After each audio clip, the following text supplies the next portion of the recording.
Thanks to all of our listeners for joining us as well. We are live here from Logan City Hall for the Logan City Municipal Election Candidate Meet and Greet event. I have a series of questions that have been prepared by myself, collected from our listeners, from folks who chimed in via email or calls on the show. We're also taking listener questions from the audience tonight. Again, if you'd like to fill out a question on a 3x5 card and just bring it up to the podium here, I'll make sure your question gets included throughout the night. And we will get things underway because we do have 6 candidates for 3 seats. So we have a lot of people to get to here. We'll start things out tonight with introductions from the candidates, but we're going to make things difficult. You've only got 2 minutes each to tell everyone listening and here in the audience who you are and what prompted you to run, a little bit about yourself, things that you think people might want to know.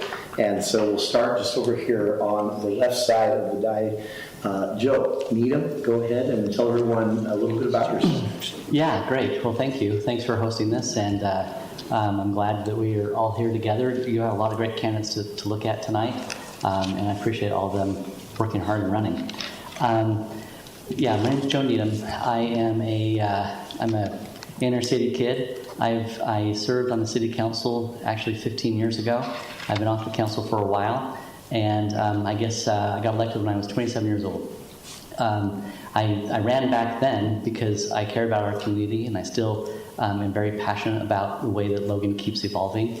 And I have, actually a little while ago, Mike mentioned he had 6 chickens? 7. 7. Yeah. I happen to have 11 chickens, and I've got 4 beautiful kids, and my wife, Jenny Lynn Needham. I'm a downtown businessman. I've been working there since I was 13, starting a family business, but have had multiple businesses through the years along with that.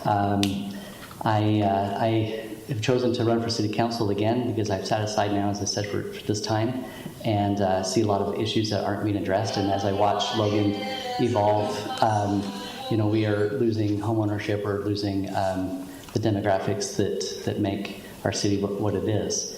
As I said, as I served before, we were a council that strived for, we were the ones that started licensing the landlords, also getting cars off the parking strips, and we were very aggressive towards making Logan a stronger place when it comes to our residential neighborhoods. And some things have laxed on these issues, and running for that. All right, thank you, Joe. Katie Lee Coburn. Hi, thank you for the opportunity this evening. I'm Katie Lee Coben. My day job, I'm the executive director for the Nora Eccles Harrison Museum of Art at Utah State University. I have been, for the past few years, chairing the Hillcrest Neighborhood Council. Each neighborhood has a council, and we each have neighborhood plans, and those plans inform things that happen at a city level. And we actually have a neighborhood meeting tomorrow evening if anyone would like to join us as we're updating and checking in with our neighborhood plan. And I've learned a lot through that experience, and it's actually made me want to become more involved the more I'm learning. So I also serve on the Public Art Committee for the City of Logan, and that's been a really rewarding experience where we literally started with just an interest from the mayor and others to instigate the possibility and discussion around public art and what that might look like. And it ended, now we have a number of public art projects in place. So that's been very rewarding, and I think we're just sort of beginning in that regard. I really just have a desire to make a positive impact on our community. That's the reason that I put my name in the hat to chair the Hillcrest neighborhood, and that's why I put my name in the hat for this campaign. One of the things as a neighborhood council chairperson, I instigated a newsletter that now all of the neighborhoods can use. One of the things I would like for us to do is improve communication about things that we are working on as a city and presenting it in ways that you can understand and the context around that. So there's also a lot of growth discussions, and proactive zoning is something I would love for us to see, and something I'm sure we're going to talk about more. I have a 7-year-old attending Hillcrest Schools. I'm involved with the community council at Hillcrest Elementary, and appreciate this opportunity. All right, thank you. And next up, 2 minutes for you, Mark Anderson. Thank you. I'm Mark Anderson. I'm a native of Logan, and I grew up, went to school here, Logan Junior High, high school. Went to school at Utah State, have a couple degrees from Utah State. Met my wife there, believe it or not, on a band trip to southern Utah to St. George. We have 4 kids, and we've raised our kids here in Logan. We had the opportunity to go different places, do other jobs, other opportunities in other parts of the country. We decided this was the place that we wanted to be. And so we now have 2 businesses here in Cache Valley. And it's been a great opportunity for us to be a part of the community, be a part of the city, and especially part of Center Street as it has changed and evolved over the time that we've been there. And we love living here, and we love being a part of the community, and that's just kind of part of our makeup. I've served on the Forestry Board, I've served on the Wilson Community Neighborhood Council, and I've now served on City Council for 4 years. It's kind of part of our makeup that we just try and serve our community, and it's been a great opportunity, and it's been, to be honest, an eye-opening and humbling experience to learn everything that happens behind the scenes in the city. And I wouldn't say that it has been fun, but I would definitely say that it has been enjoyable. And the best part of being on City Council, at least for me, is getting to know the people that really do all the work, the staff, and the department heads, getting to work with the mayor, getting to work with everyone that I come in contact with. It has been a really great experience, and you find out how much everyone really, really does care, and they do their very best to make our city as great as possible. When it comes down to what I would like to see, there's a lot of things. It's been an interesting 4 years, and I'd love to see how the city has grown, how we've evolved Center Street. We've got the library, we've got the fire station going, we've got a lot of great projects happening, and it's been nice to be a part of those and to try and help those move along. But for why I decided to do this, I think it was probably with the last presidential election. I was so disappointed with how things, but it wasn't even the last presidential election, it was like 2 presidential elections ago. I was disappointed with our national representation, and I felt like I needed to do something about it. And my aunt told me, if you want to make a difference, get involved in local government.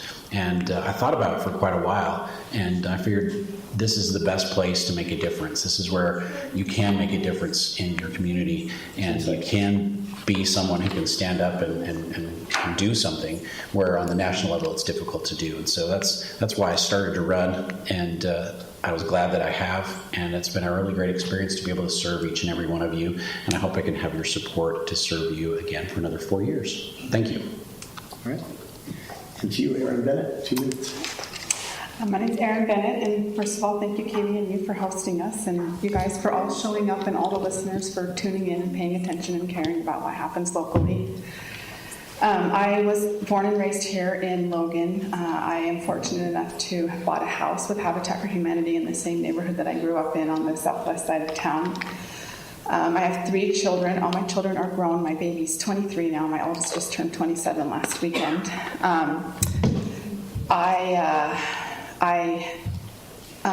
Professionally, I was a housekeeper, a self-employed housekeeper for a long time. That's how I put myself through grad school. I got a bachelor's degree at Western Governors University in Business Information Technology Management, and then I got a master's degree. After graduating, most of my professional experience is working in blue-collar industries. I tried working in a few white-collar industries and just didn't feel like it was a right cultural fit for me. So I currently am working for a construction company, which is a lot of what I've done in the past. I'm doing some business design consulting, and then eventually I'll be their office manager. My service experience is primarily in 12-step service. I got sober in 2006. I spent the first 3 years of sobriety homeless with my 3 children. And there again, I did build a house with Habitat for Humanity in 2009. I did so much service work in 12-step recovery. It was, like Mark said, it was really challenging. It wasn't always fun, but I got more out of it than I ever put into it, and I put quite a bit into it.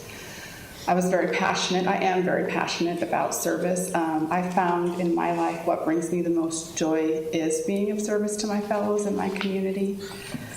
What brought me to city government was also in line with Mark. After the 2020 civil unrest in the United States, one of the takeaways from that was that if you want to make permanent change in your community, to get involved in local politics. So I was actually reading Fight Club.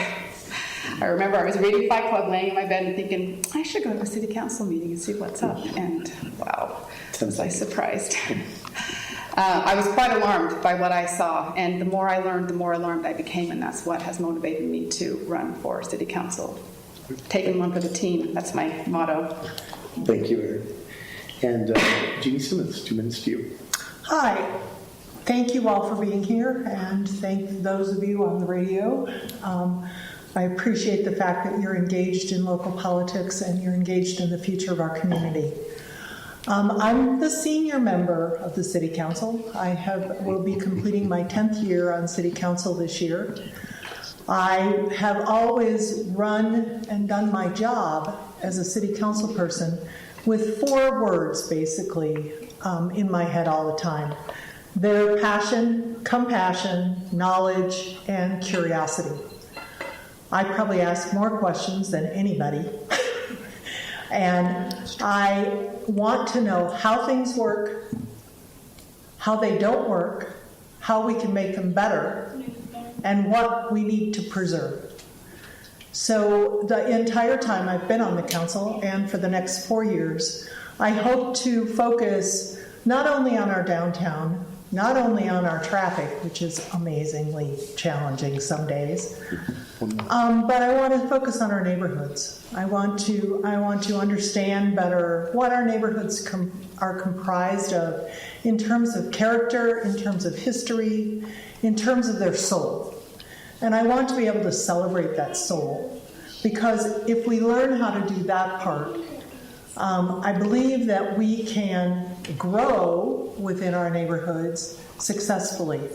We won't be just sticking something here and something there and something there. It can be something that is more organic to what the neighborhood really is, because we can't escape the word growth. I have started to say I just don't want growth to be a swear word. I think that we need to understand that it's coming. We need to understand how we can best be in front of it, not being pushed by it. So I hope that for the next 4 years you will trust me with helping to move us forward, and I hope that I've been making a difference and will continue to make a difference. Thank you. Thank you, Jeannie. And finally you, Mike Johnson. Thank you, Jason. I appreciate it. My name is Mike Johnson. I want to thank all of you. Everyone said it, but thank you for coming. It would be a lot less exciting to talk to an empty room. So we appreciate you guys all coming and being involved. As I said, my name is Mike Johnson. I unfortunately did not grow up in Logan. I grew up in Pleasant View, just over the hill, just north of Ogden, and then moved up here about 13 years ago to go to Utah State, as many people do to end up in this valley, and met my wife, who's sitting on the back row there. And she brought our almost 4-year-old, so if you hear him fussing in the background, he wanted to come see Dad tonight, so he's hanging out back there as well. So I have my wife Jessie, and then we have the 3.5, almost 4-year-old Jack. We live west of 10th West, out just west of Woodruff Elementary. We've been in the house we're in now for about 4 years, and pretty much every week, if not every day, my wife and I talk about how grateful we are to have purchased a house in such a wonderful neighborhood, in such a wonderful city. When I first came to Logan, I immediately fell in love with the city and this valley. It was home from the first semester at Utah State, and I think it always will be for me. And I've always loved Logan for its beauty and for its people and for all the wonderful things that Logan has to offer for us. For work, I own a small photo and video production company doing advertising for other small businesses here in the valley, and it's been great to be able to meet hundreds of people throughout my career doing that. The biggest reasons I'm running for city council is I do feel like, as I look at my opportunity to purchase a home years ago, I do feel like our growth has created some housing affordability and some access issues for a lot of our community. I'm probably the youngest one up here by a few years. I'm 33 years old, and I am acutely aware of all of the people around me in my generation, those younger, who are struggling to find a quality paying job, to find a good home, and to make Logan their home no matter how much they love it. It's a hard place currently to afford and to be able to make what you want. And so that's the biggest reasons I'm running, is I hope that I can help Logan, manage the growth that we're having, that we can be smart about the growth, that we can maintain the character and feel of Logan in our neighborhoods, that it can always be a beautiful, wonderful place to live.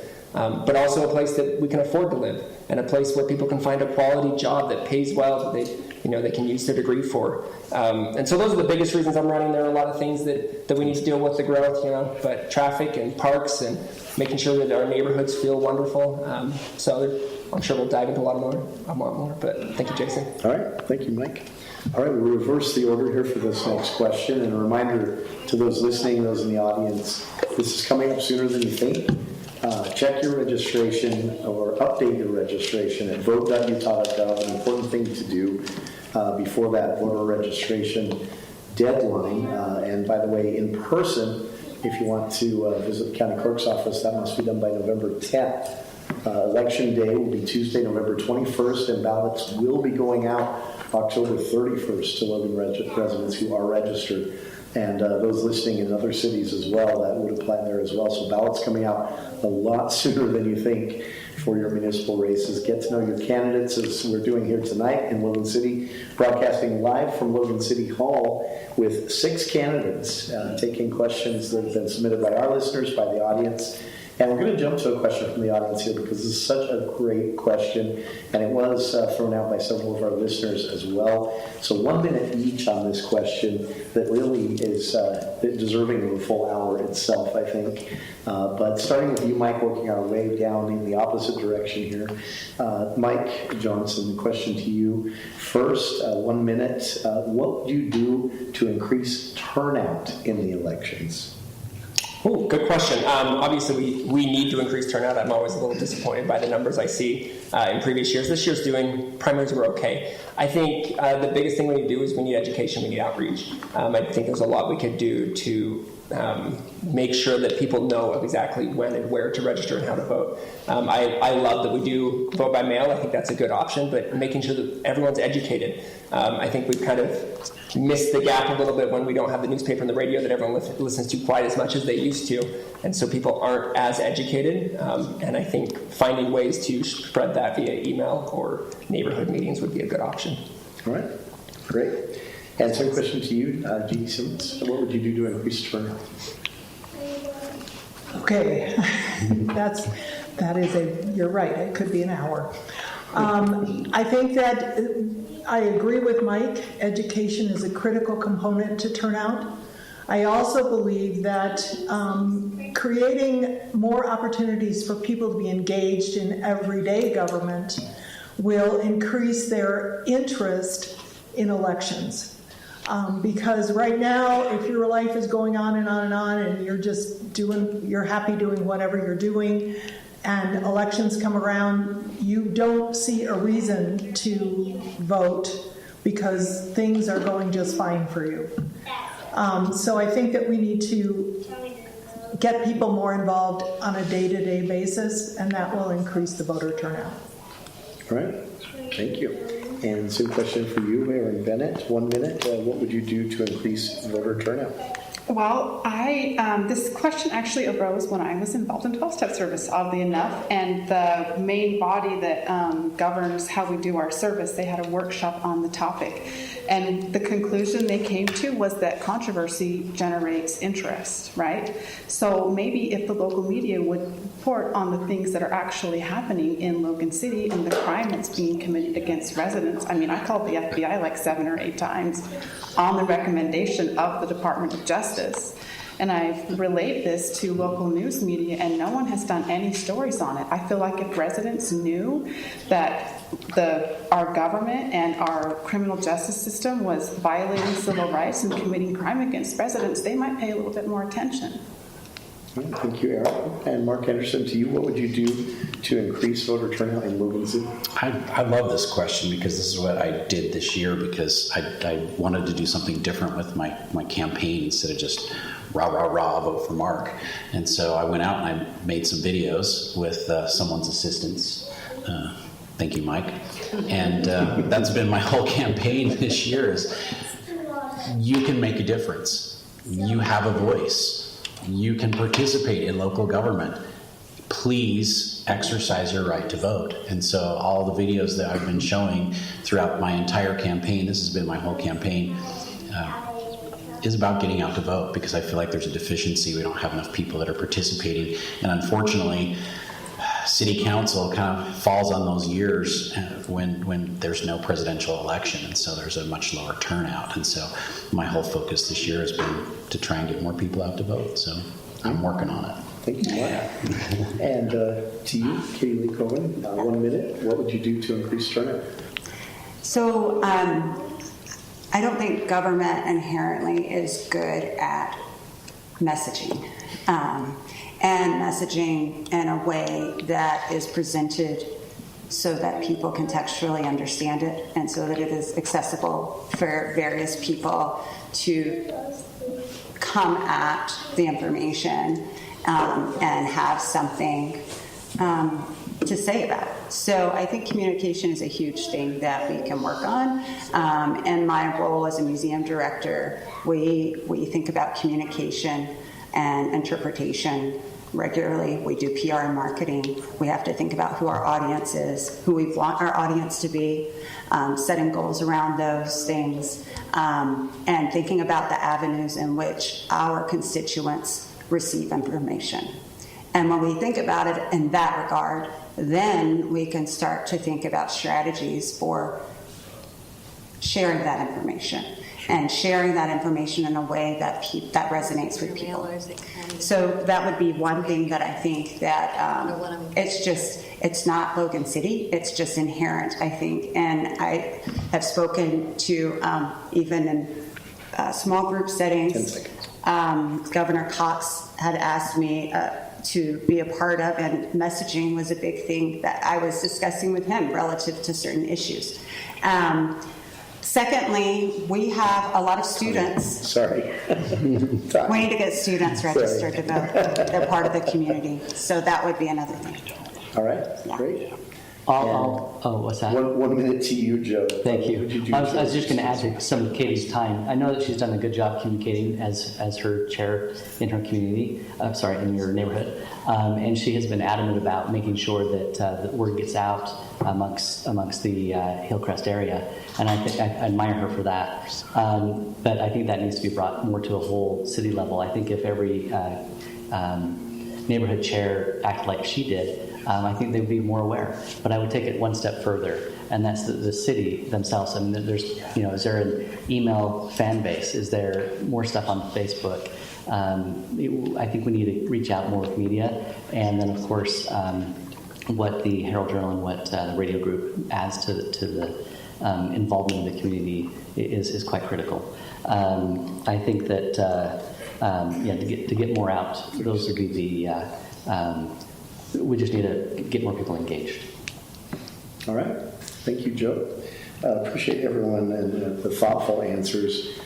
Just a quick interruption from me here as well. Everyone on the up here at the microphones has thanked you for being here tonight. Take a second to thank them for running for office, because if they didn't file to run, there is no election to be had, and there's no choice, there's no competition, there's no discussion happening tonight. So to all of you.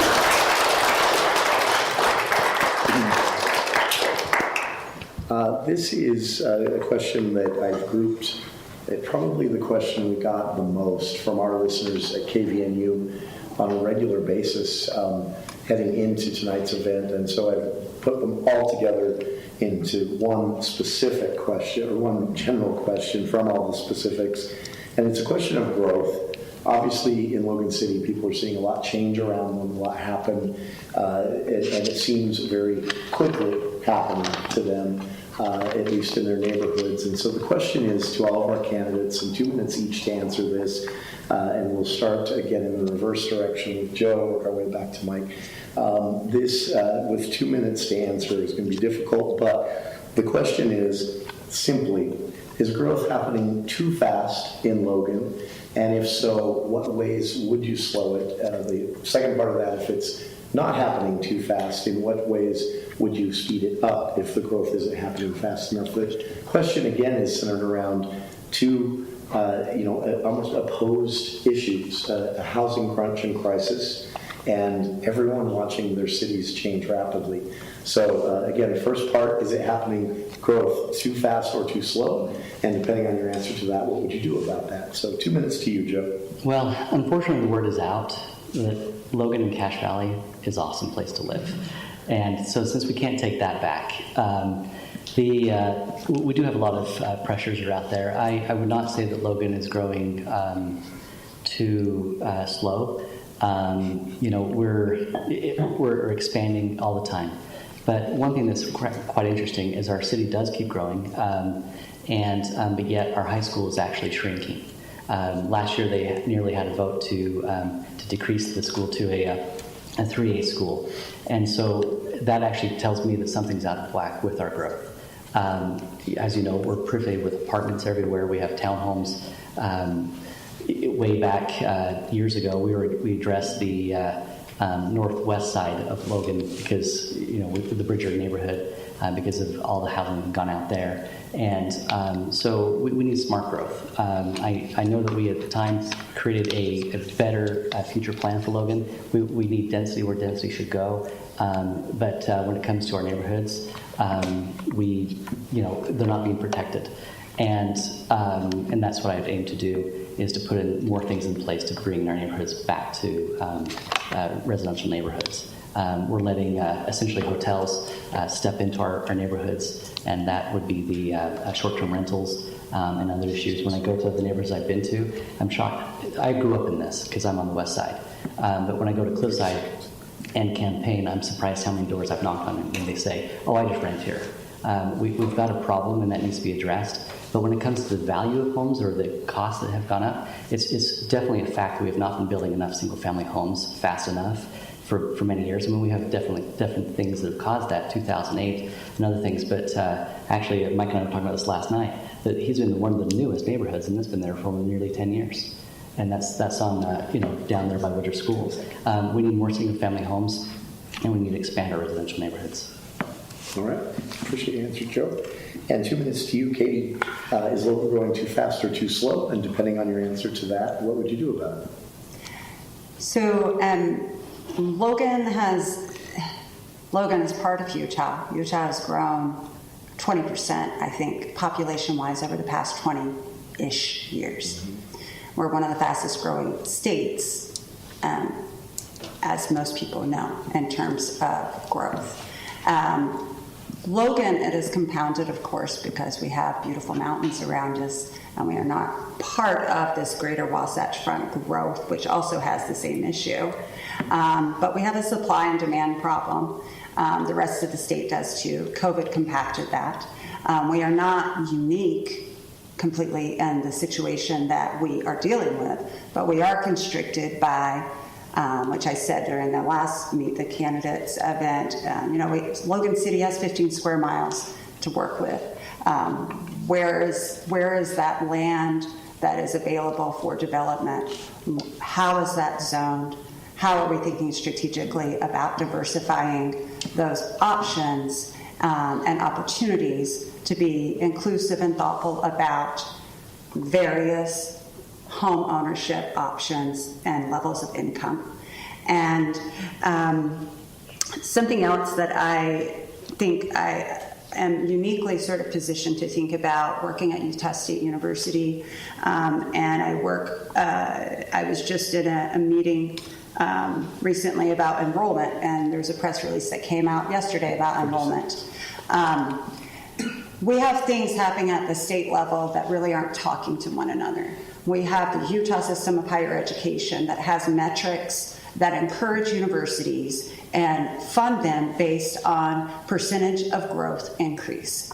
And then we have legislators saying you need to be able to accommodate affordable housing and not thinking about and they are, some of them are, with our ADU, that's a whole other topic. 10 seconds. We're thinking about college towns. But we need to be, and I'm in conversation with our state legislators, I'm following these things to think about how, as a college town, we as a city can be communicating relative to thinking about growth and what kind of legislative components are informing the growth from our student population. All right. Thank you, Katie. Same question to you, Mark. Is Logan growing too fast or too slow? And depending on your answer, what would you do about it? It's interesting. We were talking about this last night in City Council, actually, for all of those of you who attended last night. There's not very many. The last decade, our growth in Logan has been 1.2%, which is much lower than the rest of the state, but it's been consistent for quite some time. And our anticipation is that it will continue at about 1% for the next decade. So I don't think that's too fast or too slow. That's kind of a nice balance of growth right now from the statistics.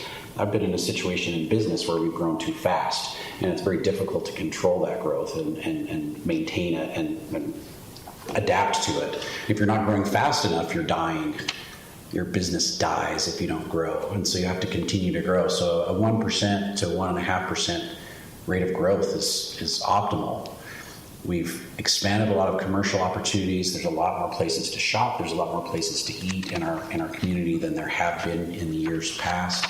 There's not as many people that are going to Salt Lake to go shop because there's a lot of opportunity here and a lot of shopping online as well too. And Joe mentioned it in 2008. We had the mortgage housing crisis kind of stopped our building for a while. We just came through COVID, which kind of stopped and changed our housing development for a while. Housing costs are double right now to build a home as what it was 3 years ago. Materials are twice as much money. So I don't think as a city council we're going to be able to affect housing as quickly and as easily as we'd like. But we want to try and keep things as affordable for people as possible. So the way that we can actually make a difference on city council is to keep other things as affordable for you as possible. And things we have control over are services and utilities. So as members of city council, it's very, very important for us to try and maintain your cost of living as low as possible, keeping electric rate down, keeping our water rates down, keeping our garbage collection and our sewer as reasonable as possible we can, and then providing services for our community that are less expensive but are available to everyone, like parks and recreation center and library, public services like fire station and police. We need to keep these as affordable as possible for all of our citizens, and that's really how we're going to be able to make a difference as a city council. Thank you. Thanks. I know these are tough questions for 2 minutes, but 2 minutes is that's what makes it fun for me. 2 minutes for you, Bennett. Is Logan growing too fast or too slow? And depending on your answer, what would you do about it? All right. So I think it depends on who you ask, right? So if you were to ask the developers who are making bank off of all these developments, they're probably thinking, yeah, Logan City's growing at a good rate. If you're asking my single mom friend who can't afford to pay her bills or feed her children, she's probably saying, no, Logan's growing way too fast. I personally feel like it is growing too fast because this is my town, and I want to see my town stay my town for the rest of my days. However, that's just not the reality of the world that we live in. We have no control over the growth. So regardless of whether or not we like it, it's happening, right? I looked at some data from 2000, and in 2000 it said that from 1960 to 2000, Logan City had a growth rate of 2%, right? So that means that in the year 2000, our city councilors, our city government, our leaders, our city planners, people who were paid to plan our city, right? They should have acknowledged and recognized that we're going to need this infrastructure, this housing, this utilities for our population. They completely dropped the ball. The time to do something about it was in 2000. Now we're at the point where we just need to stop the bleeding and keep our kids fed. You know, for some of us, that's the reality for some of us, right? 1 minute. So the time to do something about it has passed. I do think it would be a good idea to go through the city budget and cut some corners. Like, where are we wasting money? For example, on credit card fees, Logan City Utility Building, it's like $600,000 a year. Let's see if we can reach out to a service that will provide that, the ACH withdrawal. It's pretty simple. There are probably more opportunities to cut costs in Logan City and save tax dollars. I'm sure there are a lot of them. All right. Thank you, Erin. And 2 minutes to you, Jeannie. Is Logan growing too fast, too slow? And depending on your answer, what would you do about it? I'm a little bit like Mark in saying that it's neither too fast nor too slow. I believe that we have had an influx of people because we've had growth in jobs. People aren't coming just to hang out, I hope. But I do believe that we have a critical role in zoning. We have a critical role in neighborhood preservation. We have a critical role in economic development, because if people don't have jobs that pay well enough, they can't live here. It's not affordable to live most anywhere, and it's definitely not affordable to live here. We need to talk about home ownership as much as we talk about rental housing. I believe that we need to create pathways that might look a little bit different from the traditional 4 units to the acre housing format, or the 6 units to the acre. Maybe we need to look at attached housing, or we need to look at garden homes, or we need to look at homes that take up less acreage. And then on the other side of that, while we do that, and we've been working on the second half, is we need to create more viable, approachable, reachable neighborhood open space for people. Because if you don't have a large yard, you don't have a large house, you are in more need of that open space and place to play. So I think our role is to create those spaces, as well as think about the zoning and implement zoning that best helps to represent a homeowner community, which was what we would hope we could become. All right. Thank you, Jeannie. And finally to you, Mike, 2 minutes. Is Logan growing too fast or too slow? And depending on your answer, what would you do about it? Thank you, Jason. I mean, it's a different question, especially with 2 minutes. I think one of the big things we need to look at with whether Logan is growing too fast or too slow is that statistically looking at our growth, 85% of our growth, a little over that, is all internal growth. It's our own children. And so as we look at the growth that Logan's having, it's hard to say that it's too slow or too fast because it's our own kids.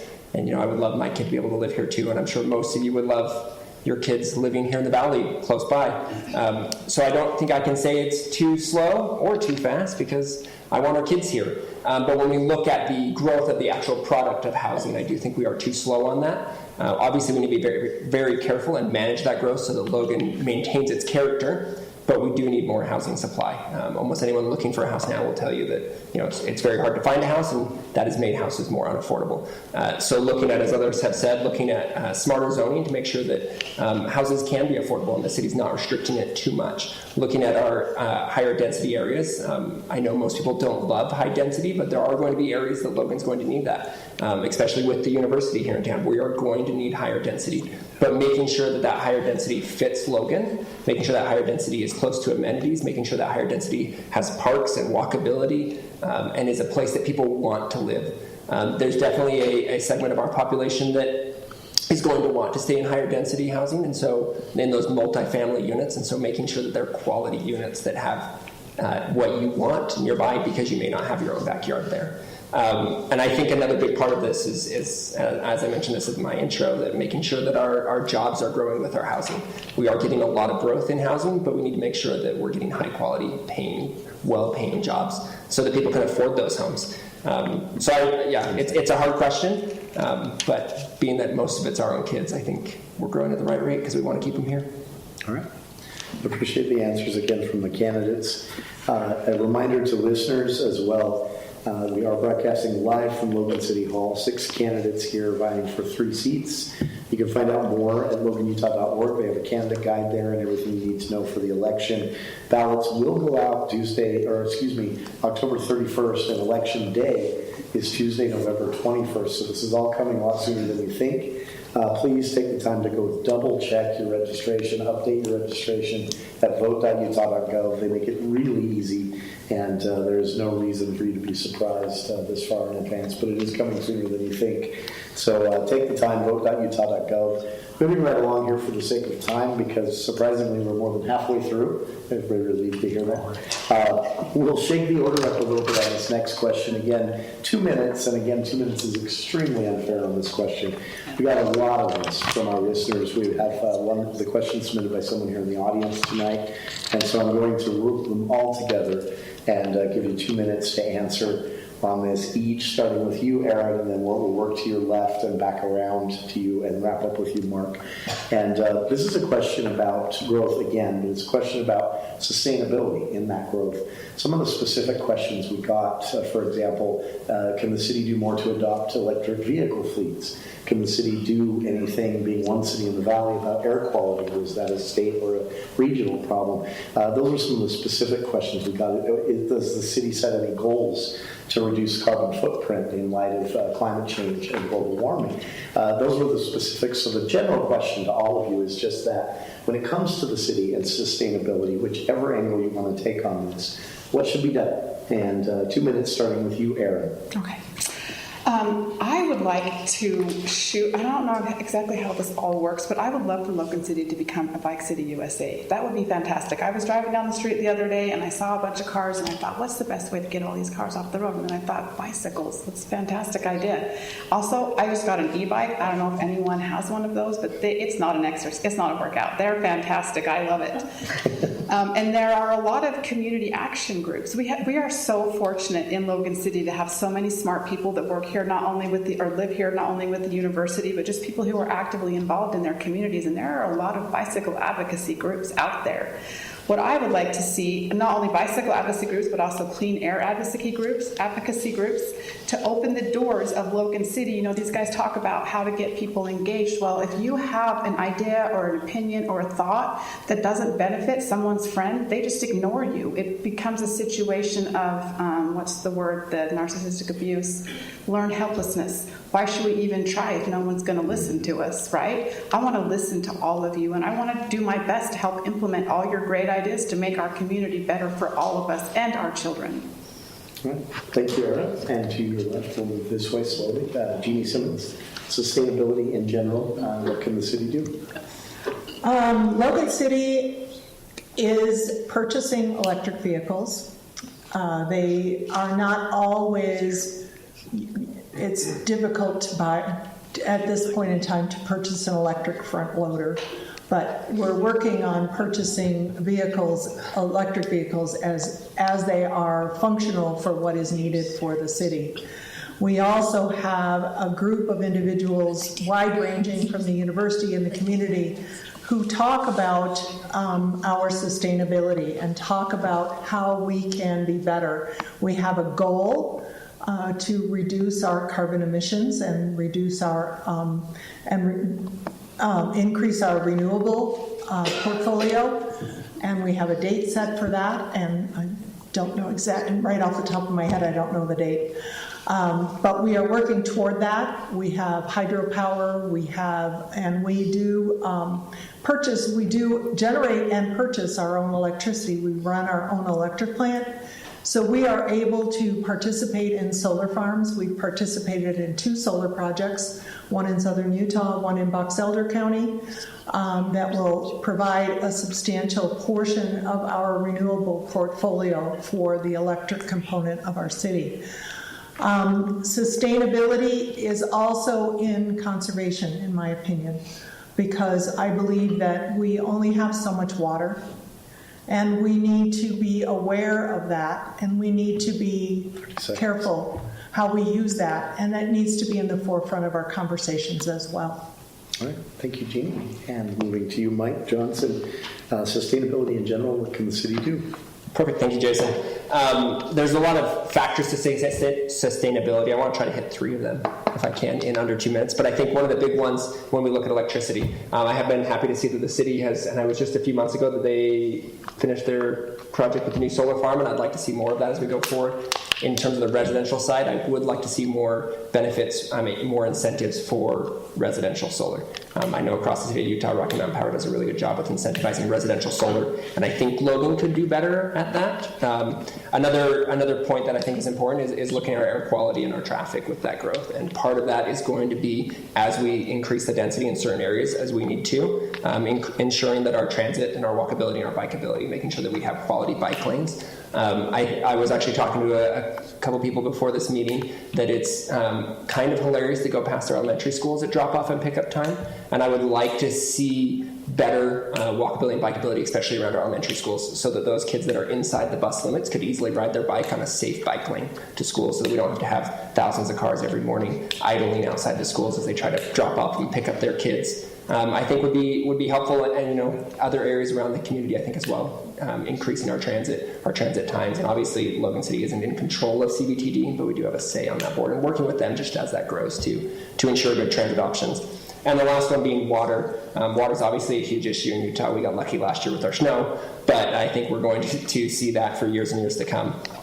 And one little thing that I think the city could do would be that I would like to see us join the Flip Your Strip program. I know most of the Wasatch Front is on that program. North Logan recently joined that, and that's the program to help residents remove turf grass from their park strips, and that could be a little thing that the city could probably do to help with our water conservation locally. All right.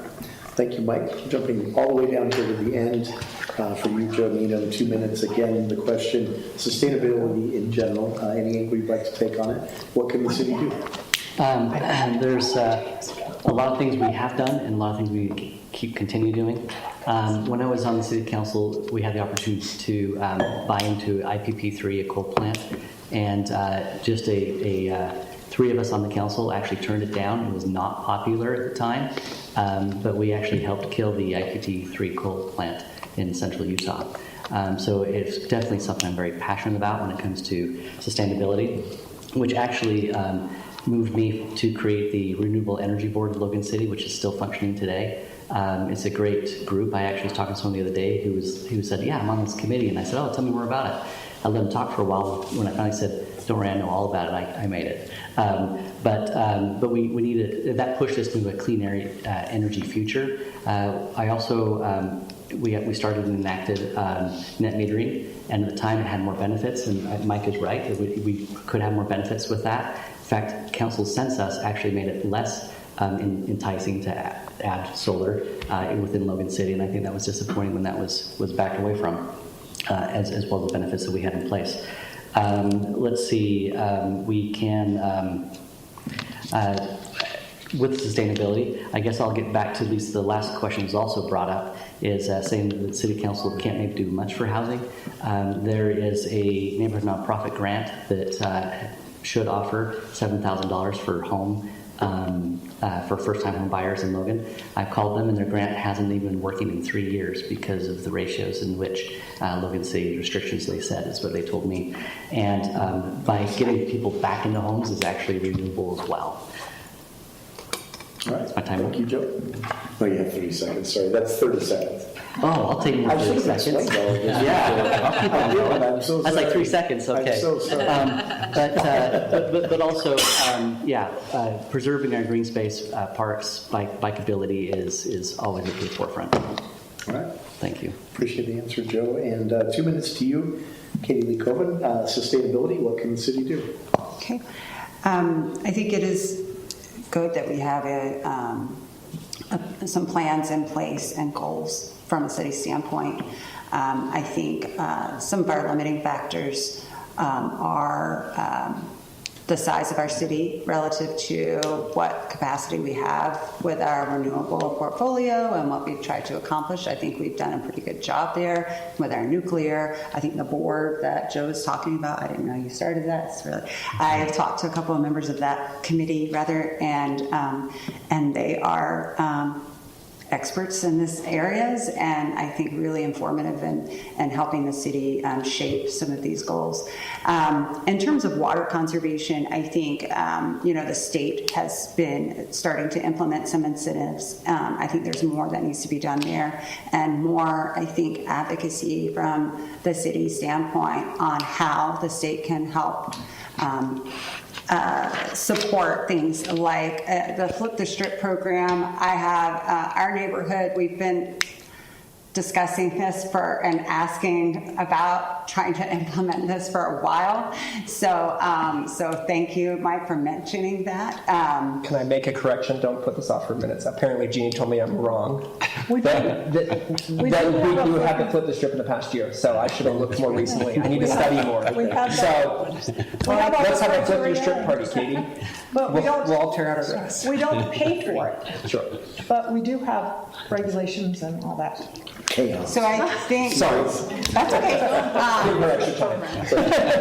I don't know what Hi, the boss. incentives are we currently have, but we should put into play incentives where we can. And if our community doesn't know that we have them, then I think that goes back to the issue about maybe communication about programs that we have, but maybe people don't also know about. 10 seconds. Something that I have raised with Parks and Rec is learning more about in our green spaces, how much of our sprinkler systems, for instance, are on the smart sprinklers that are looking at the weather and not watering, as an example. Dang it. I feel like I got thrown off. We can be more informal in the second hour. That's okay. We have All to right. stick to the clock I here. focused on water, but I have thoughts on air and energy if it's time. All right, and finally for you, Mark, 2 minutes to you, Mark Anderson. Sustainability, what can the city do? The one word that nobody brought up was poop. And taking care of our own waste is so critical, and the city does a really great job at taking care of our surplus. We'll call it that. We have a really nice water treatment facility that is state of the art.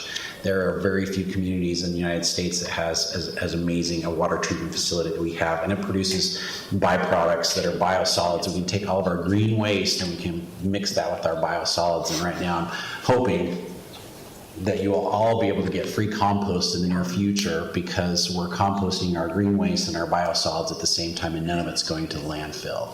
So we are currently working on that right now. We have an amazing opportunity to provide another service to our citizens that you would not get otherwise, and it's going to be top-notch compost. And we talk about the Flip the Strip, and I'm sorry, I love all you guys, but And you like compost. when it comes down to it, the Flip the Strip is so expensive for people to do. If it costs you $5,000 to rip your turf out and put new trees and new shrubs and stuff in there, you can replace your turf for a 20th of that. And so we need to look at some different options. The Flip the Strip sounds great, looks great, but nobody wants to tear all those plants out. Let's just put some drought tolerant grass in instead. It's so much less expensive. Sorry.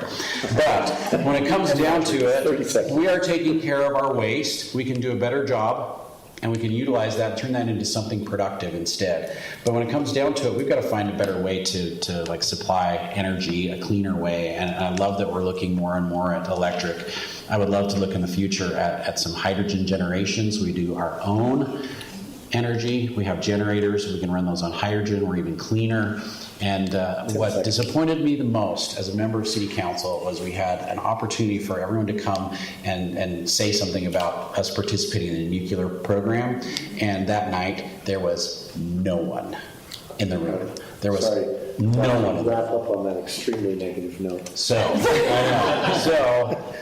we can do a better job as a city to find clean energy, and that's how we can retain our sustainability. Thank you for the extra 2 seconds. I appreciate the answers. And plant more trees. We'll start from the opposite direction now, and we'll have somewhere between 20 and 30 seconds to answer this one before the show ends. So we're right up against the clock. But this is a great question. I'll read the question verbatim as it was sent in.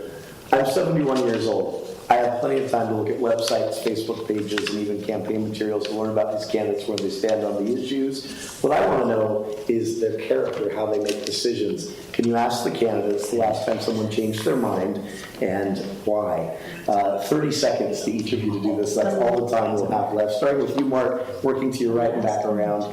Ready, go. As a member of City Council, how much time do we have? Sorry. 30 seconds. All right. Now you have 20. The last time my mind was changed in a significant manner was actually in City Council, because I try and come to City Council with an open mind and listen to what is said by the public, and listen to the emails as well too. And there was a situation where I kind of didn't have my mind made up, but I was really leaning one direction. And because of some of the public comment and some of the things that people said that really, really were interesting and really made a lot of sense to me, I changed my mind. I voted a different direction. Katie, 30 seconds to you. All right. If you ask my staff at the museum, they can persuade me to change my mind. We have dialogue on a regular basis. One recent example relative to the city with the overlay plan with the new mall, there were discussions around the minimum acreage with that overlay. And I thought in one direction in terms of why we needed to maybe consider the acreage. And someone Joe, gave the other we have to keep moving this up. Yeah. 30 seconds to you. Joe. Let's see. I would go with Mark on that.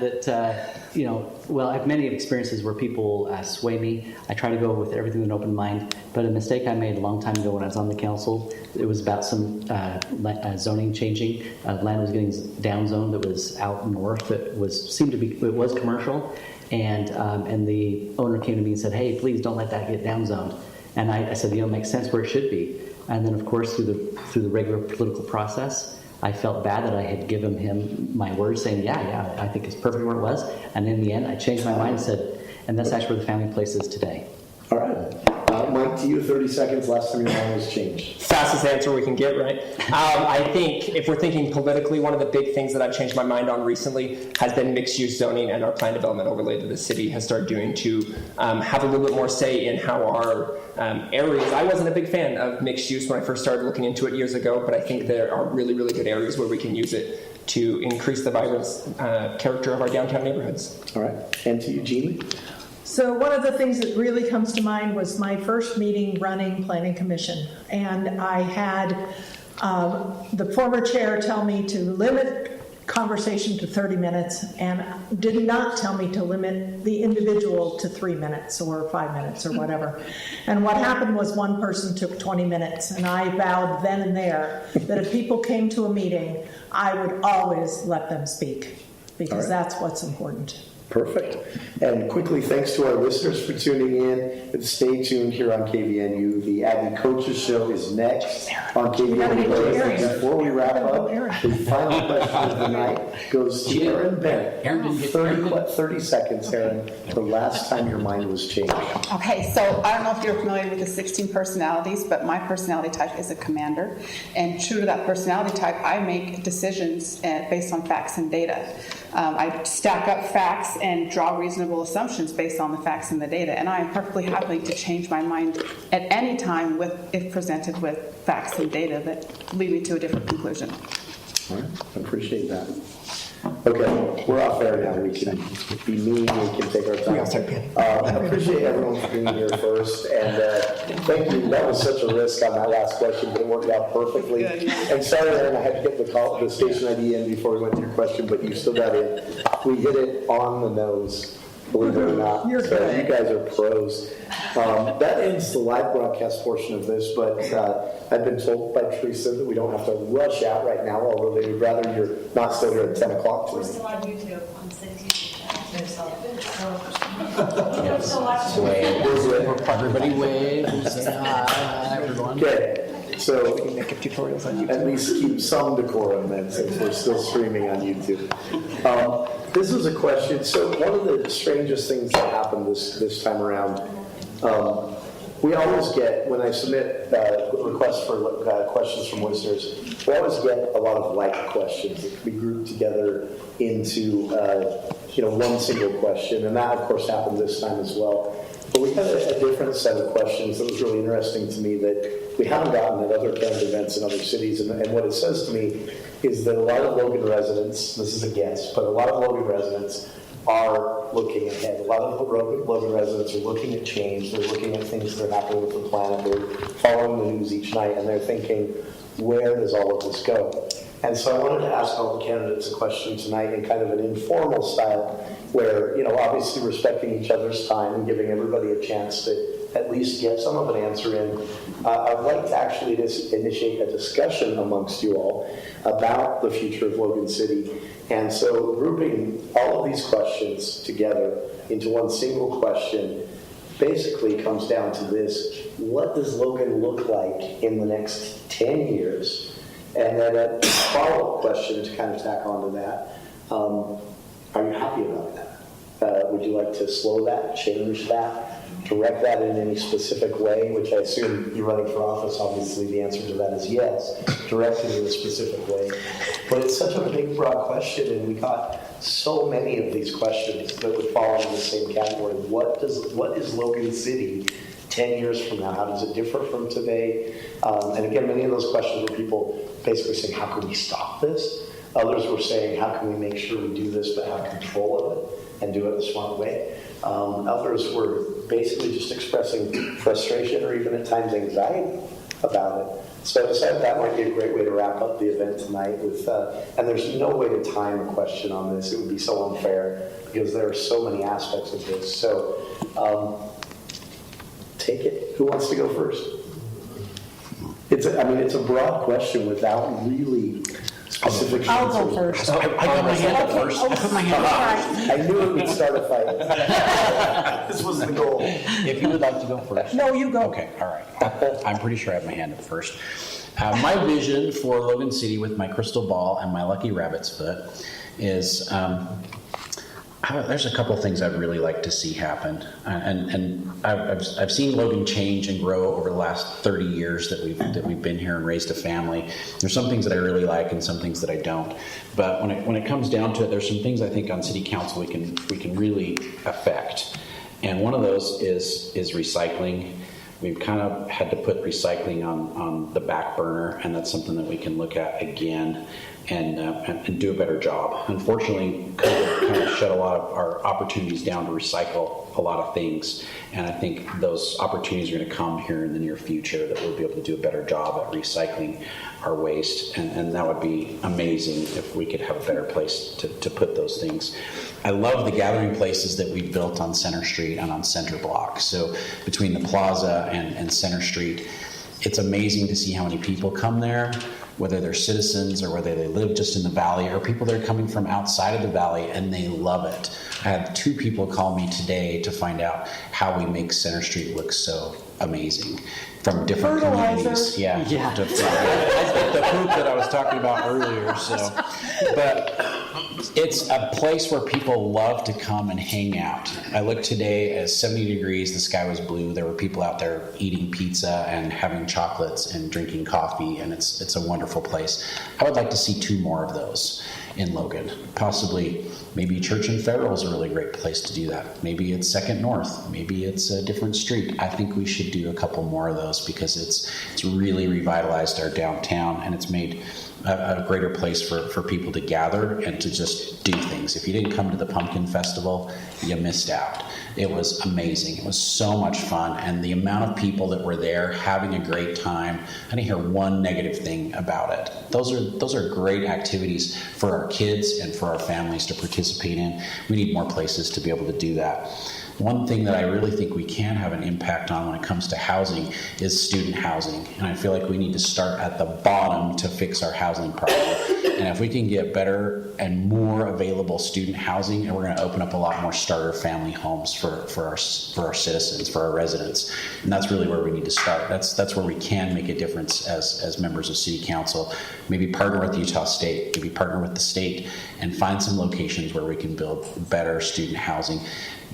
Last night we talked about in the next decade to 15 years needing places for 15,000 students in our city. 15,000 students is what our responsibility is. The university can maybe house 3,500 right now, and they're planning on hopefully in the next couple of decades to do 6,000. That leaves the rest of the burden to us, and we've got to find a place to take care of them. And there's some great opportunities where we could build some really amazing student housing, keep them in a smaller location where they don't have to drive their car, but they can hop on the bus and go to school. They can work, they can live, they can play, they can have fun and eat, all in the same location where they don't have to drive anywhere, so we can get a few more cars off of our streets. And I love the direction we're going in with parks and with services at the city, and I would really like to see that continue. So in 10 years, hopefully we'll have better housing for our students, which will increase our surplus for the people that want to buy homes here. We'll have better places to gather. We will be able to take care of our waste a little bit better. We'll have some renewable energy that we can control and hopefully create our own. If we can create our own with a hydrogen generator or with nuclear, and we can control our electricity, we can bring in better jobs. We've had to turn away jobs at Logan City, in Logan City, because we didn't have enough electricity to provide them. We had to turn them away, say, sorry, we can't provide you that much power, because that's how much we give to our citizens right now. That's like the max. We've had to turn people away. So if we can find better ways to generate electricity and be self-sufficient with that and reduce our emissions, that would be an amazing thing for us to do. I think there's a lot of things we can do. Okay, Mark. Jenny, did you want to go next? Yes, I'm done. I can go, you can go, whatever you want to do. That was my 5 minutes. Okay. Oh, We could have interrupted me. Oh, Now I get to interrupt everybody else, right? I would like to interject something with respect to, in December of 2021, we passed the Logan City Waste Management, and we're in lieu of the plastic bag ban, that there was quite a bit of conversation. That's complicated about because it comes down to the county. Yeah, so So it's not just a Logan City thing. So we passed law in December of 2021 where we're supposed to be paying 10 cents a bag for plastic bags. So in another example of Logan City only following laws that benefit them and their friends, why are we not following that law that was codified? it was never codified. Moved to the county. But the way that kind of, under threat of legislative action, the county sort of, Big ones. Well, my question is, why don't we have a 10-cent plastic bag fee? We voted on it. All the residents were very passionate about it. Speaking of learned helplessness and listening to residents and what they care about, because why we're don't we trying to care be a about good that? neighbor with the rest of the county, because Cache County, we were taking care of recycling and garbage collection for everybody, and actually the county is bigger than Logan. So we're trying to be a good neighbor and give them the opportunity to participate in the program, and they have not. Well, I just don't understand why you say that you're, excuse me, that you support recycling, but then you don't follow through with what you have. Because that power was taken out of our hands. Yeah, the state took it away. the state basically stepped in and said, we don't want anyone banning plastic bags. Well, no, it wasn't a plastic bag ban. It was a 10-cent bag fee. They stepped in there. They said no way. It was the legislature basically said, we don't like this. Well, then why didn't The reason we did what we did is because we were question. trying to be nice So- to the county. We could have forced them to do it, but that was not the right thing I to do. emailed you and I asked you that question and you just ignored me. I do not remember getting that email. Well, I can send it to you later. Send it to me. I will, Yes, send it with the to me. date. It Yeah. shows you when I Yeah. sent So- it. I'll go next on the tenure question. Ooh, So that, this will be fire. well, it's 7:11, so I know everyone, I think 7:30 is their time. So I'll start by saying I'm an optimist, and I think in 10 years there's going to be some great things happening in this city. One of the things that I think will have been figured out by that time, if I were elected. And of course, we have to work with UDOT. I'm not under any sort of, but we need to figure out Main Street. And we can only do so much with the amazing things we've done on Center Street and other opportunities if we don't do something about Main Street. But in 10 years, I think we will have gotten there. Do you think that looks like an alternative route, or I mean, is that? You know, a lot of things have been discussed, and yeah, it's going to involve some alternative routes. That's the only way. We are looking with the rate of growth and our traffic and the arteries that we have available to us. There are so many options, and that is not going to make everyone happy. But we have to address that. That is a huge issue, and that's something that I care about. The other thing I care about, Yeah, and Holly and I sit on the executive committee that is working on that very thing right now. We just got done having a meeting with a variety of charrettes of various alternatives, and did the plus and minus for those various alternatives, and they are going to go back and reevaluate given our input, and then come back with some different and or expanded and or contracted opportunities. But they're looking at from the Y to 2100 North. So they're very engaged in it. It's the first conversation I've ever had with UDOT that did not just involve cars. Yeah. Or 7 lanes of traffic. Right. It's a conversation that involves multimodal transportation. It involves safe walking safety. It involves biking safety. It involves public transit. They want to make they want a solution that benefits all of those things, and that's a pretty complicated soup to stir. sure. Yeah. I've seen it happen in other cities, and I've seen it done well. It is not an issue that others have not dealt with. There are models out there that we can look at, and I'm glad that there is finally, and I was aware that you all are working on, and the charrettes are happening. So in 10 years, we'll be there. The other thing that's going to hopefully happen in 10 years is that we'll have an awesome recreation center that can have maybe an indoor pool, since half of our year we can't be outdoor, that has resources for all ages and abilities to enjoy. Logan City is an awesome city. I go to these other cities, they have these great rec centers, and we are behind the ball on that. So in 10 years, we will have a great rec center to go along with our new great library and our great plaza. And we will be, I would like in 10 years for us to be recognized as a national leader in sustainable practices, as well as being an inclusive, diverse, and engaged city.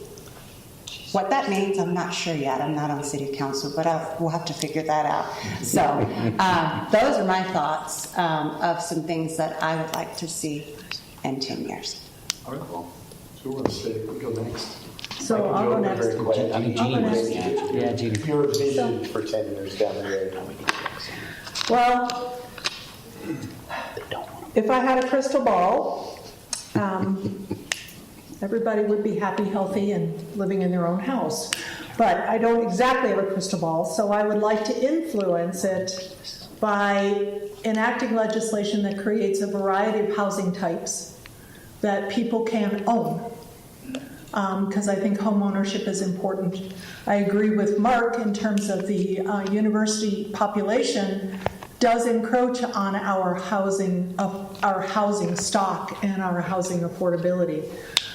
We've chopped up a lot of the houses that used to house families, and now they are all this maze of smaller apartments, good, bad, and in between. And I would like to figure out a way, if the state legislature will let us, to pull some of that back and try and get families to live in at least part of it. Once upon a time, we talked about offering an incentive to people to purchase a home that had 4 or 5 units in it, and over the years reduce those units to their house and 1 or 2 units, where they could still have income, but they would actually live there. I think our absentee ownership is a problem. I would like to see in 10 years that be clawed back so that the people who live in Logan own in Logan. And I would like to see us remember always and continue to support open space. I think it's critically important. As we grow, it becomes harder and harder to keep. So we need to be always thinking ahead about that. I would like us to grow in a smart way, not in a randomized way.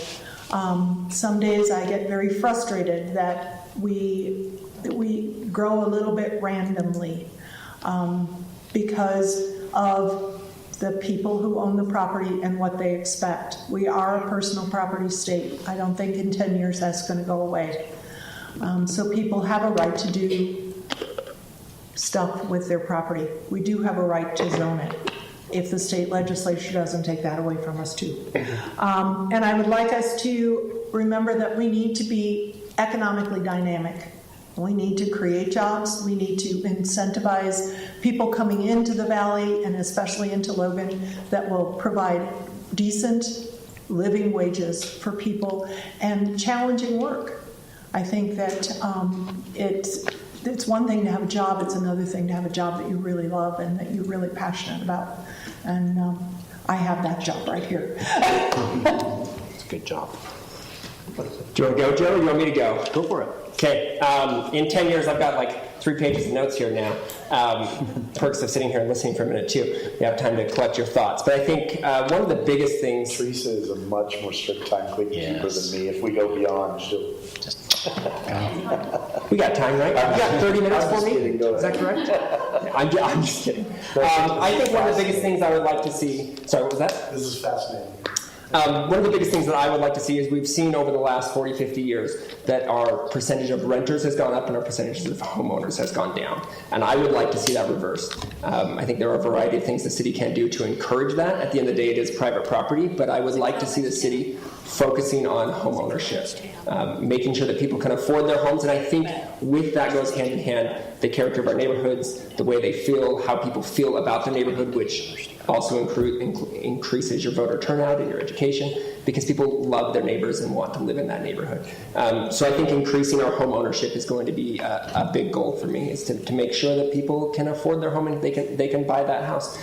I think another thing that I'd like to see in 10 years, and I know the city's currently working with UDOT, and I know Katie talked about it, but Main Street's a big problem. Traffic overall is just getting worse and becoming a bigger problem. And I think making sure we stay on top of that we provide alternatives for just cars, making sure that people can use transit and bike lanes and walkability, that our schools are safe to get in and out of, that our recreation centers are safe to get in and out of. And you don't have to drive everywhere, but when you want to drive somewhere, that we don't have bumper-to-bumper traffic and it's safe and convenient. And on that same point, making sure that our Mark and I have talked about this briefly, but I would love to see a rec center. I think many Logan residents do. I think we all would. I think we all would, yeah. But I live in a neighborhood with lots of young kids, and most of the kids in my neighborhood go to Providence or North Logan for basketball and football and soccer, and I do feel like our recreation opportunities for our young families and our rec center is not up to par. I would like to see that improve. You got to find a way to pay for it. That's the problem. I have ideas for you. I know. You know one of them. It's not. I definitely wanted a self-funding. This is program. not a $20 million project. This is going to be a lot more expensive. I know. And it definitely needs to be self-funded. Yeah. And we've talked about that briefly, and I won't take my 30 minutes and dive in. I think there are ways that we can make a self-funding, recreation program that, it's not raising your tax dollars. I definitely don't want to do that. I want to, rec programs that are self-funding, for sure. Sorry, what was that? No, this is honestly, it's fascinating. There are so many angles to this, and you've all taken kind of a different one. Yeah. Which was the goal of starting this discussion. I love it. But Yeah, and I think the last thing I want to touch on briefly before I hand it over to Joe is just making sure that we're bringing in those high-paying jobs, that we can provide the services, we can provide the locations, we can provide the area for people to start businesses, grow businesses, and bring high-paying quality jobs into our valley. Because at the end of the day, that's probably going to be the biggest thing we can do to offset a lot of our housing prices. We can do things to help with that, but people need to be able to have a quality job. So I think that'd be my last little bit, and then I'll let Joe take the last couple minutes here. I like all this picture you guys have been painting is like a beautiful set of flowers, and I'm also grateful that we have such great quality people running for city council. I think that everyone has been working hard to run their campaigns. are top quality people, and I think that's why you gravitate towards making a difference, and I appreciate that. If we left everything to Mark and Holly Danes, our city would be chock full of more flower pots. And what was accomplished on Center Street is amazing. In fact, I'll have to add to that several times I bumped into Holly Danes out planting flowers herself. She's a very hardworking mayor, and she's accomplished a lot of things.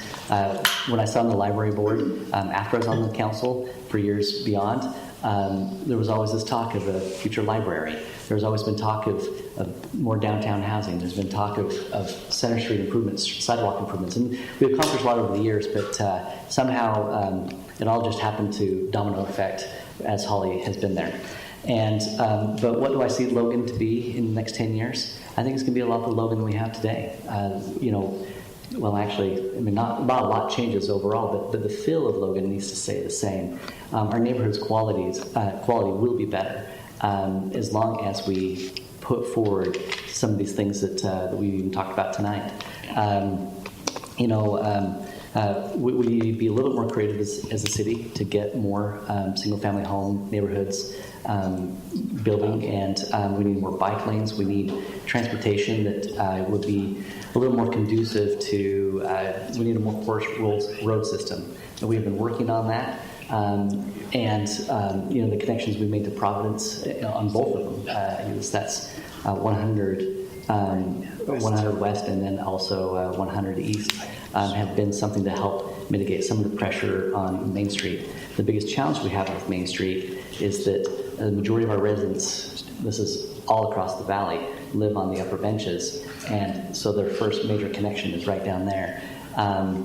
There is a roundabout just past the school in North Logan that the connection is now going more and more north, which is great.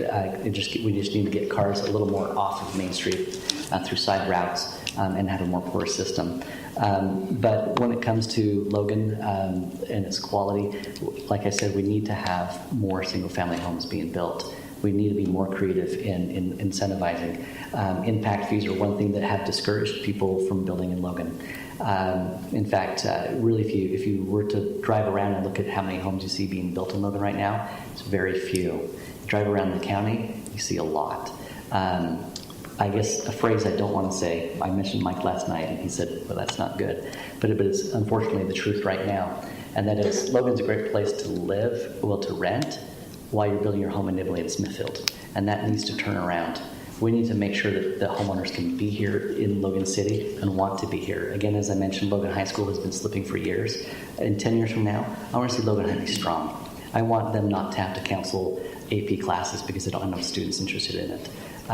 We need Logan to continue to move forward with the growth of homeownership, families, and but great diversity. I traveled to Denver quite a bit to go see some stores that I call on, and I discovered downtown that I've been trying to get some of the plans of some of the condominiums and things that have been built amongst all these old kind of rundown, old buildings. And I begged them a couple times and said, we'll send you the plans, from Planning Commission on these things, and they never did. But I'm going to persist until I have it. Logan, and that's one of the greatest things we've had going on in the downtown. Over 20 years ago, we made plans saying if we had housing in downtown, and Mark mentioned that earlier about the students, a great deal, that if we were to have more of these, affordable housing in the downtown area, we want people down there. And also Mark Ellis, we need these districts in several parts of Logan. That's where Logan will be in the next 10 and 20 years, and I appreciate the great leadership and the people that are here to try to fight for that. I don't live in Logan City. I can't vote for any of these people, but you have 6 very thoughtful people who have filed to run for office here. You should feel lucky. I hope this has helped at least inform your choice. If it hasn't, blame me and the format, not the candidates. You can blame the candidates if you want to, but it really is me and the format. Technically. Oh, I'm sorry, Aaron. I thought you'd gone earlier when you were having, but you and Mike were tough one. Second. I think I make people uncomfortable when I talk anyway, because I talk about uncomfortable things. A couple of things are fine. Okay, When you so see Logan, I can tell you this. I apologize. it's I thought fine. you were No, it's totally in the fine. middle of the No, day. it's really fine. So the trend that Logan was heading in is actually why I came here. I don't know if you're familiar with the concept of atomic habits, right? But it's this idea that little decisions you make today, they build, right? And then eventually you get to a point of compound, and Einstein actually said that compound is the most powerful force in the universe, right? When I look at where we're at today, I feel like it's the Dunning-Kruger effect gone compound. Sorry, I have to look at You my mean notes here. specifically with growth or with...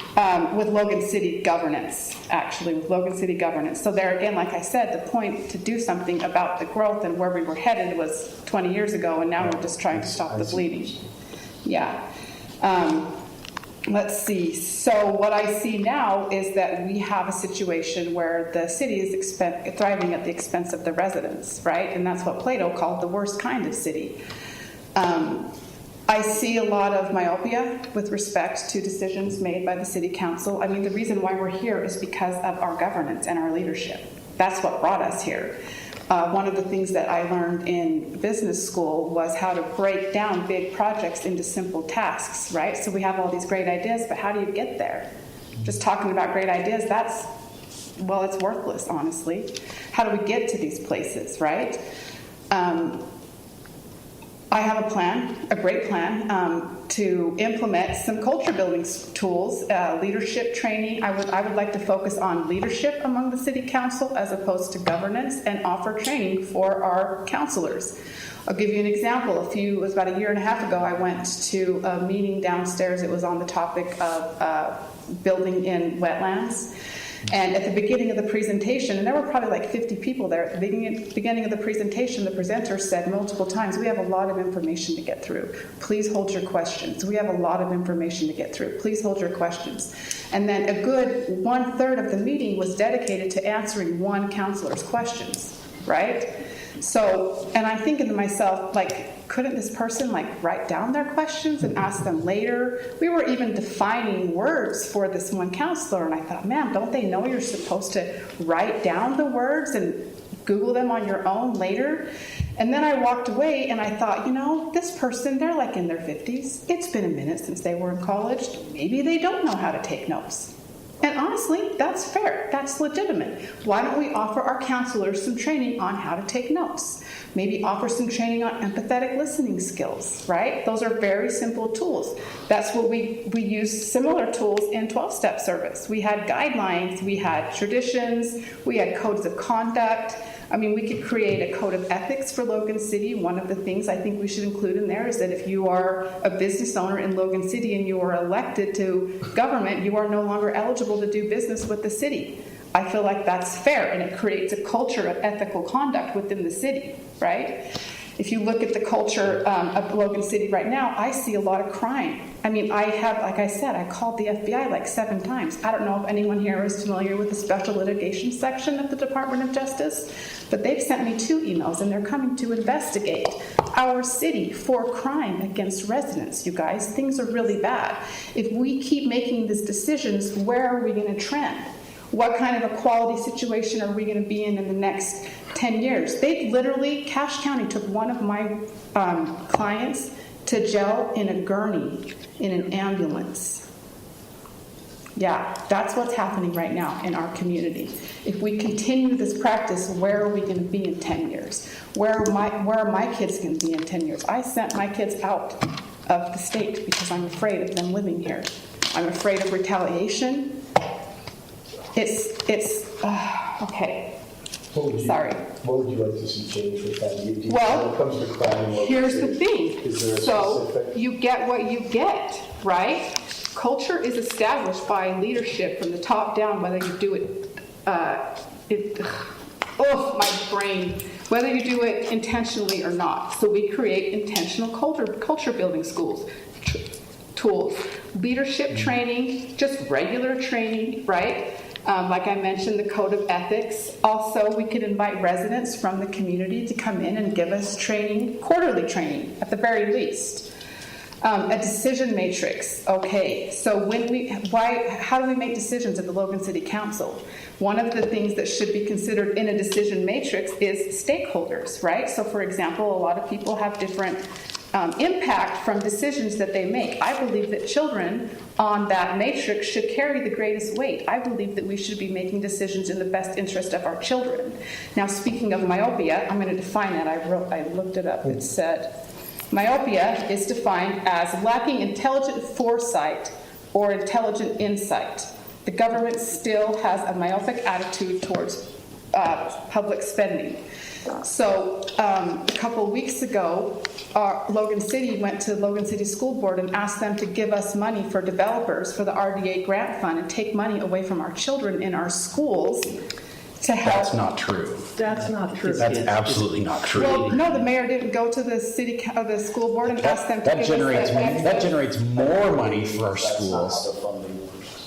Yeah. You wouldn't take directly from children taking money. That generates more money for our school district. We're doing that to help our school district because it's going to generate more money than they would possibly ever get out of that property otherwise through property Wait, tax. no. Okay, so whether or not we ask them for the money, they're going to get the money. We just ask them to give us their extra. The increase. Yeah, the increase. Which they're currently not getting. Yes. But in the future, after a few years, they will get. Yes, So and in we the have asked them future, to they give will it to get. Logan City. Yeah, so we're both right. No. No, Logan City is not. That's not Logan how it City School works. District is not giving the city. If Logan City Any is money for the asking in the RDA. future to give us their money, regardless, But it's only the increase of the tax But that it's- comes from Yeah. after the property's improved. Right. So that currently they're collecting Right. $1 million Right. because that's what the property's worth. Yeah. Once the property's worth $100 million, they will collect $3 million. I'm doing that hypothetical. and numbers. Logan City asked them to give us the excess, the $2 million. Why don't for we give that for to a us? couple of years. Yeah, for a period It of doesn't time. To bring in the It development. literally does Yeah. not matter. But they would never get that money Wait, if the wait, development wait. was, if the property value does So not they increase. didn't give Wait. anything They away. would never see the money. The same day that I heard that, I went to Sierra Outfitters and I was checking out and I spoke with the woman and she said, my child goes to Ellis Elementary. My child has ADD and cannot get services from the school. And 10 years, That's good. that They'll be able to property will generate more money for our school district Yeah, than it would if it sat I The understand. way it is. the way it is. So if we want to But it's fund gonna those be programs built for whether or ADHD We not. do not have individuals and others, whether or we not. need to You increase already what the school. approved the spending and you already approved But the plan. I think the objection is the characterization of that's taking money from children, ignores how the mechanism works. That's not. Well, except that it is. Long term, they're getting more money. Yeah, long term, There's three RDAs. process Yeah. is that if that property, if there is an increase, that actually increases what would go directly to children. They're really Long term. they're just That's the whole partnering design. up. Yeah, they're partnering up with the By the city state. to help the city be successful and help them be Well, successful. I would be more inclined So it's more to, of a partnership Google, between the two. look up SITLA and how SITLA functions, because that's a state program that's very similar. SITLA? Yeah, it's very similar where SITLA basically sits on land or sells land or buys land, but they do it in a strategic way, looking long term to get money back in the school. so what you're saying is that if the school board hadn't have voted to give Logan City the excess that they would have received, that they will receive after For a this couple property years. is built, then they wouldn't have built the property. Well, it depends on Probably. where they're going to put the money. Okay. I mean, it's the Okay. fifth project that's come to that location. So Exactly. that's So there why have it been would be multiple built ones that have is fallen depending through on whether or due to not funding Logan City issues. It's School a great District topic to bring up because gave. it's very confusing to people Yeah. how it works. Yeah. It's not- So there were three RDAs that just closed up.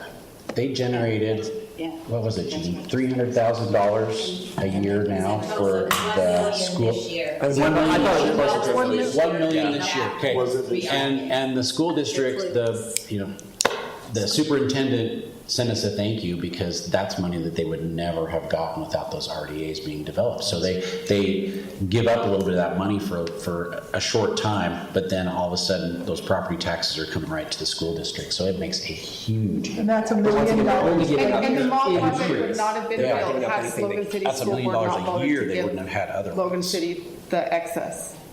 I mean, once again, it's the fifth project to come to that location. So like maybe they would have come anyway, but maybe it would be, we're still waiting 10 more years. Yeah, I no, think, no definitive even answer there. If you, I would agree with that argument that they wouldn't have or would have in the direction that That's big, who knows, the but- objection still is only about how that part of the funding mechanism works. So the way the mechanism works, it is actually something that it's a risk. It's a risk.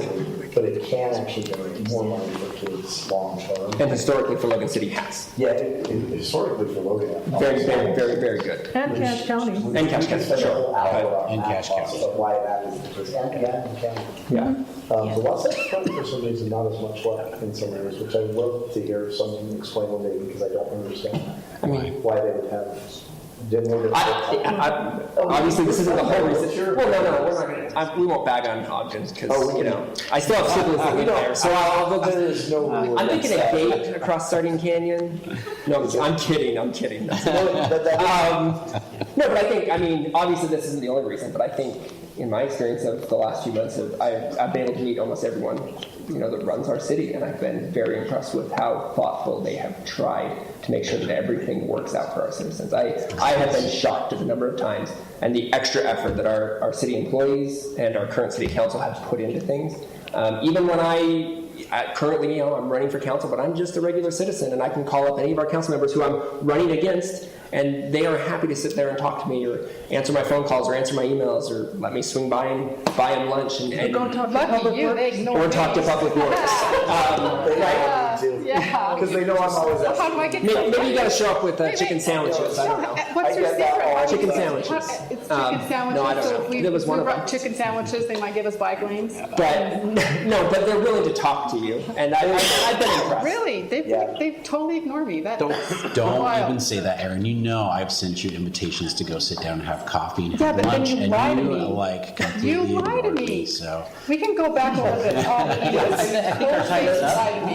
Why would I go talk to someone who's just going to lie to me? professional and nice. Yeah, don't I just appreciate don't what say they've done. things that aren't In- true. in- Aaron's got the gavel, so she can Appreciate you enter. all being here and entertaining this. And it was fascinating to see, to wrap this up with a more informal discussion, because I think everybody gets to see how everyone approaches a scenario. we did a storm roll for all of Center Street. Again, I hope that it helped inform. All the property owners on Candidates are Center still Street here. pay for We're happy to hang out. it. On your way out. Every property.